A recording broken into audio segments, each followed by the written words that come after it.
Matthew Goode just plays one on Department Q, but he isn't a hostile jerk. Matthew Goode was unaware that the principal character of a new television series, Department Q, was developed with him in mind by writer-director Scott Frank, who co-created The Queen's Gambit and created Godless.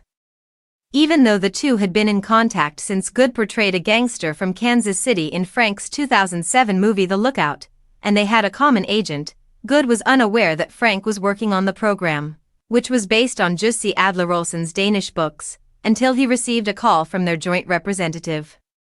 Regarding the character-driven police drama in which he plays Detective Chief Inspector Carl Morck, a sardonic English police officer with a superiority complex, Goode comments, "They were gleaning my interest, which piqued very quickly."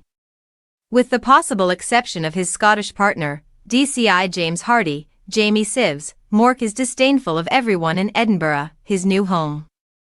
Scott's statement that he considered me for the role is incredibly concerning. Perhaps it's because he believes I'll add a decent sense of jadedness to the British film business, where I've worked for around 20 years.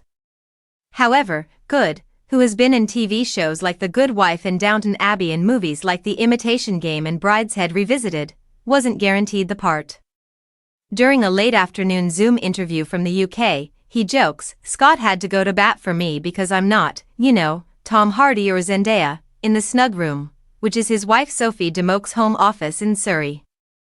This is because one of their 3 children, Matilda is 16, Teddy is 11, and Ralph is 9, occasionally sets off the car alarm, and another runs in and out of the area that serves as the family's screening room. The program was going to be expensive for their British branch, so I'm sure the Netflix people wanted a greater name, Frank said in an email. They granted their permission and then showed nothing but fervent excitement for Matthew's performance when I brought up the variety of parts he has done and the reality that, in today's world, the star is more frequently made by the show than the other way around. Goode, who wears a white t-shirt and baseball hat and sometimes draws on a vape pen, is clean-shaven and friendly while speaking. Compared to the fragile, bearded single parent whose life falls apart when Department Q opens, he is much more relaxed and humble. The partners enter what may be an ambush as the first investigators to reach the scene, where a dead victim is sitting in a chair. A young constable is killed in the assault, Hardy is largely crippled, and Morck, who survived a gunshot to the face, is now feeling guilty and has been sent to visit a psychologist.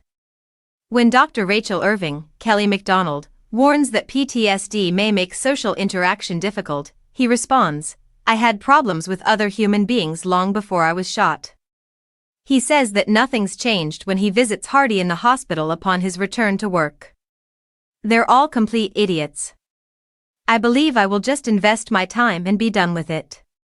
Detective Chief Superintendent Moira Jacobson, Kate Dickey, his employer, however, has other plans. He is placed in a freshly constructed cold case unit, which is really a publicity gimmick, and hidden in the former shower room of the station basement in order to get him out of her hair. "Do you ever stop and wonder why people hate you?" she asks.